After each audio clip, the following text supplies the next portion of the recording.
Baik, kita lanjut di soal ketiga. Seorang penerjun payung bermasa total 100 kilo melompat dari suatu pesawat ketinggian 4.000 meter di atas permukaan tanah. Penerjun payung tersebut jatuh ke bawah karena gravitasi bumi. Gravitasi bumi disertai dengan gaya hambat udara ke atas. Gaya hambat udara ke atas, atau ini disebut juga gaya drag, drag force. Sehingga mulai pada ketinggian 3.400 meter, kecepatannya telah mencapai nilai kecepatan terminal konstan, kecepatan terminal sebesar 180 km per jam. Untuk kecepatan terminalnya, percepatan gravitasi bumi bernilai P, kecepatan gravitasi pada saat kecepatan penerjun payung mencapai kecepatan terminal besar gaya hambatan udara adalah berapa Newton. Nah, ini untuk yang penting-penting kita garis bawah, kita tandai dulu. Oke, langsung kita tulis. Diketahui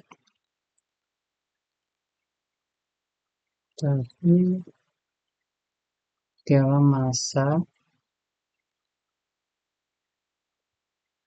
100 kilo, kemudian untuk kecepatan terminal 100 kilo, kemudian kecepatan terminal 180 km per jam, atau kalau kita jadikan standar SI meter per second menjadi 50 meter per second. Oke. Terus gravitasi atau G sama dengan 9,8 meter per second kuadrat. Kemudian ya dicari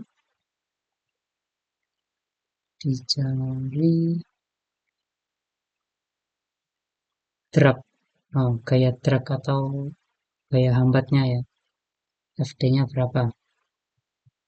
Oke, kita gambar dulu biar ada gambaran. Oke, biru. Ini ada penerjun payung. Penerjun payung. Oke, langsung saja kita ke bawah. Oke, kemudian kita bahas untuk sebelum. Yang pertama yaitu sebelum mencapai kecepatan terminal.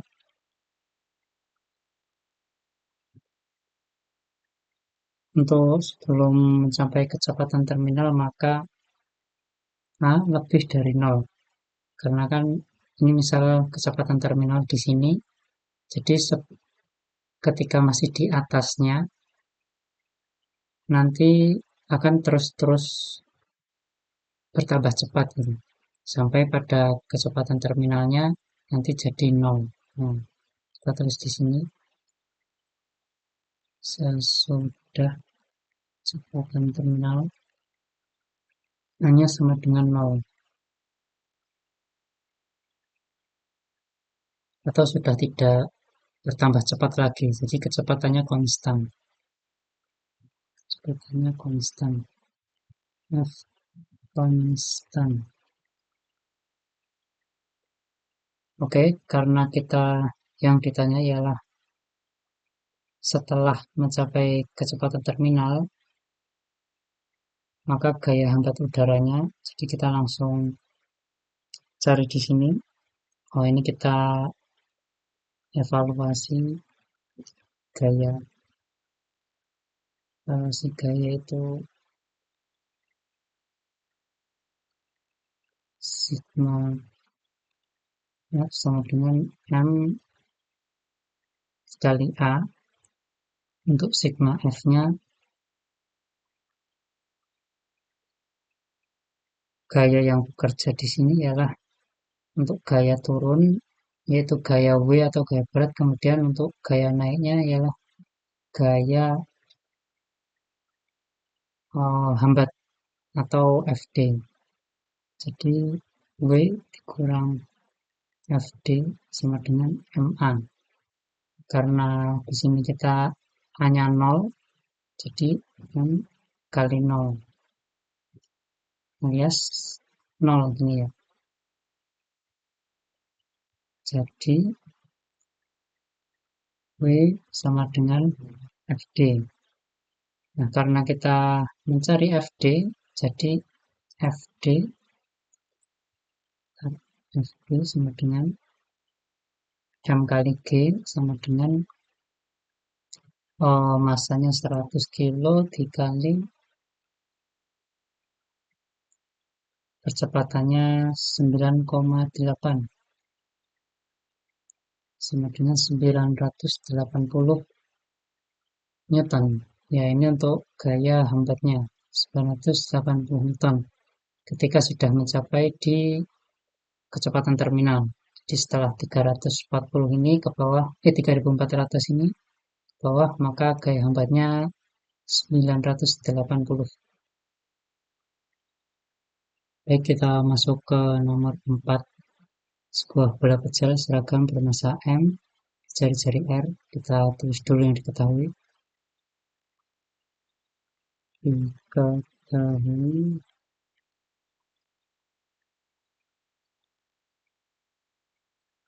M, massa M, dan jari-jari R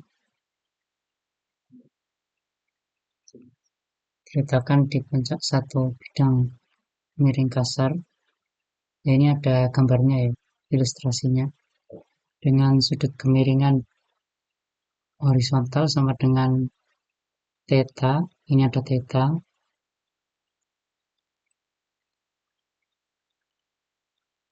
Kemudian bola tersebut dilepas tanpa kecepatan awal, jadi V0 sama dengan 0. Menggelinding murni tanpa selip menuruni bidang kasar, jadi berputar gitu ya, menggelinding. Kalau selip kan nanti jadi nggak menggelinding, jadi ini nanti menggelinding. Momen inersia ialah 2,5 setelah inersia sama dengan 2/5 R kuadrat. Ini yang finalnya kita pisah biar lebih enak.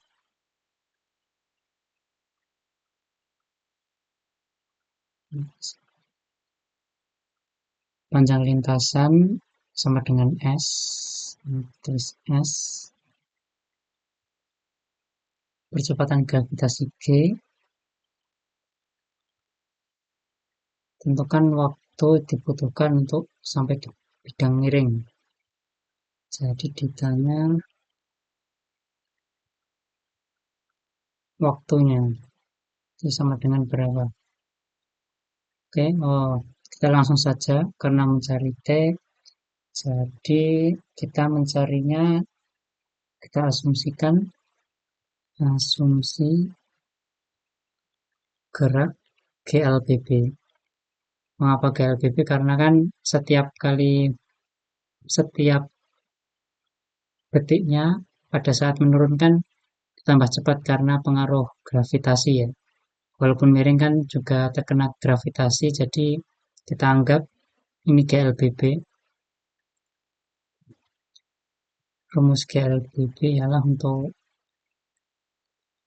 kecepatan sama dengan V plus AT. Kemudian kalau mencari jarak, S sama dengan VO-nya, V kecil ya, saja. VO kali T ditambah setengah dari AT kuadrat. Oke, ini untuk rumusnya.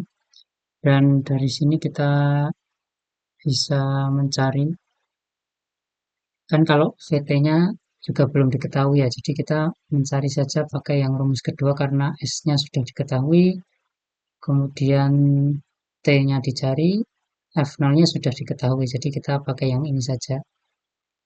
Oke, dapat T sama dengan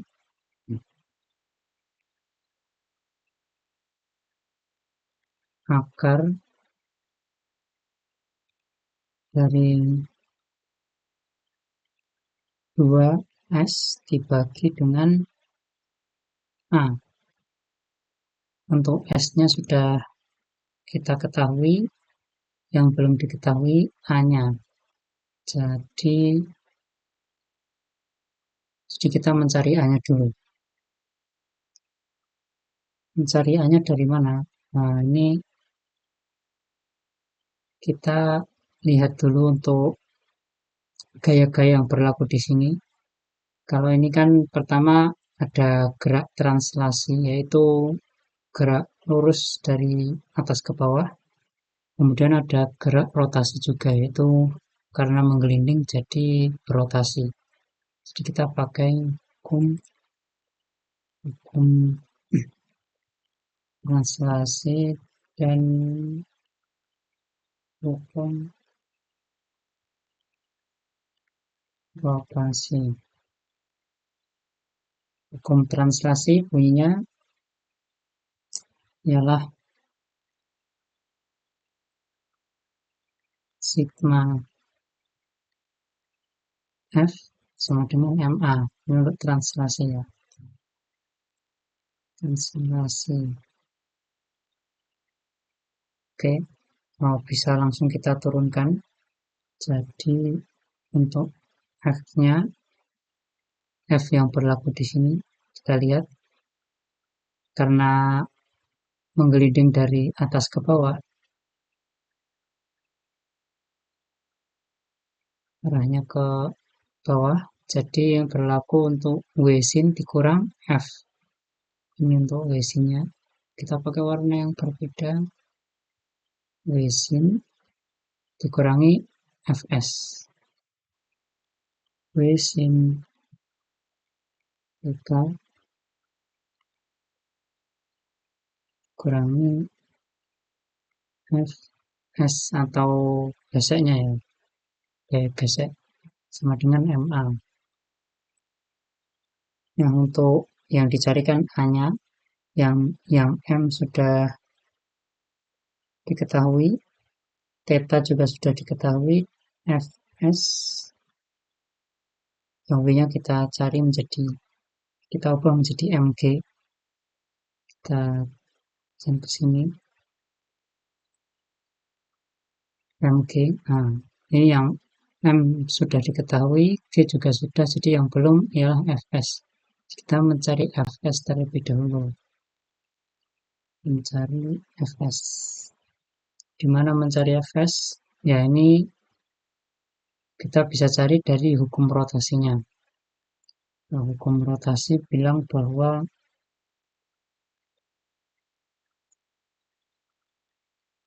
sigma tau sama dengan I dikali alpha. Nah, ini untuk rumus torsi ya. Kita kembali ke gambar.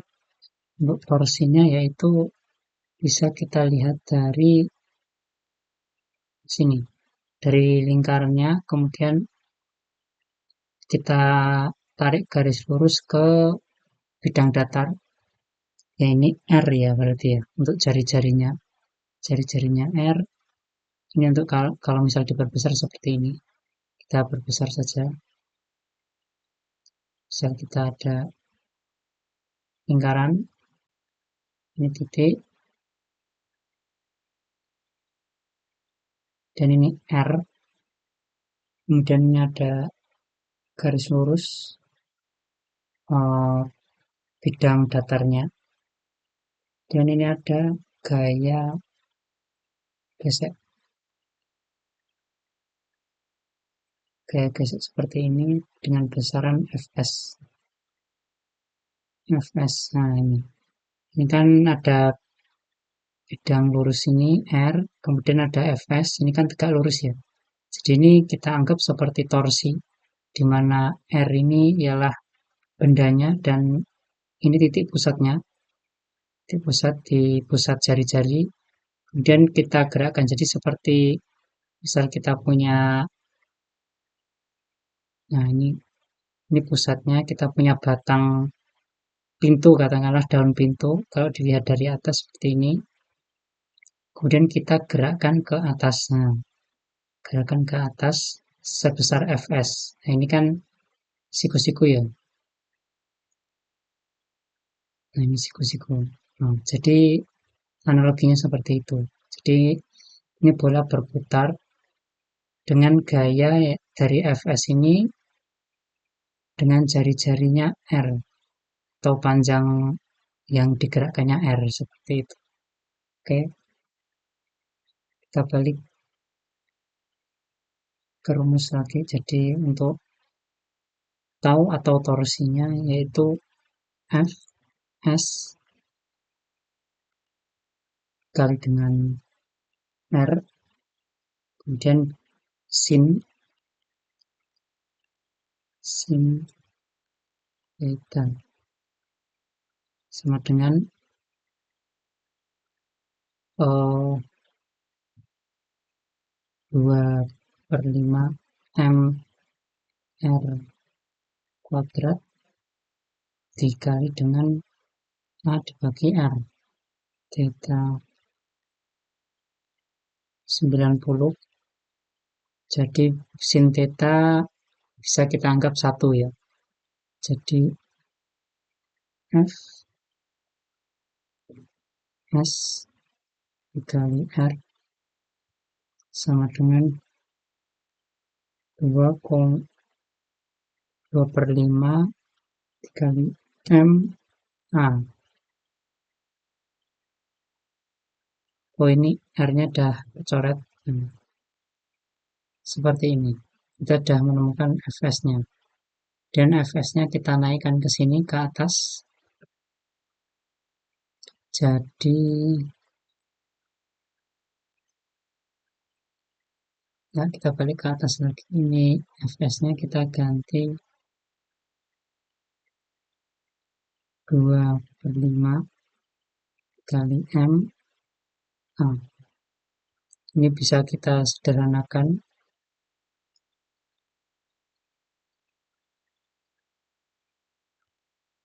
Menjadi A sama dengan 5/7 dikali G kali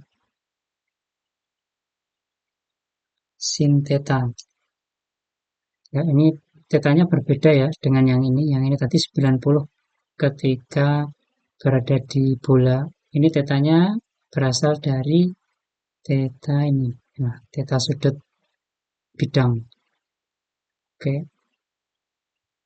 Ya, kita sudah ketemu A-nya. Kemudian kita masukkan A ke atas ini. Nah, ini kan yang ketemu A. Jadi terakhir kita masukkan A ke persamaan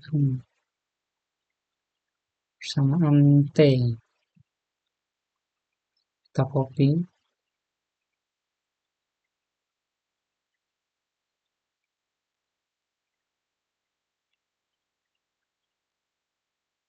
Oke. Dan A-nya kita masukkan.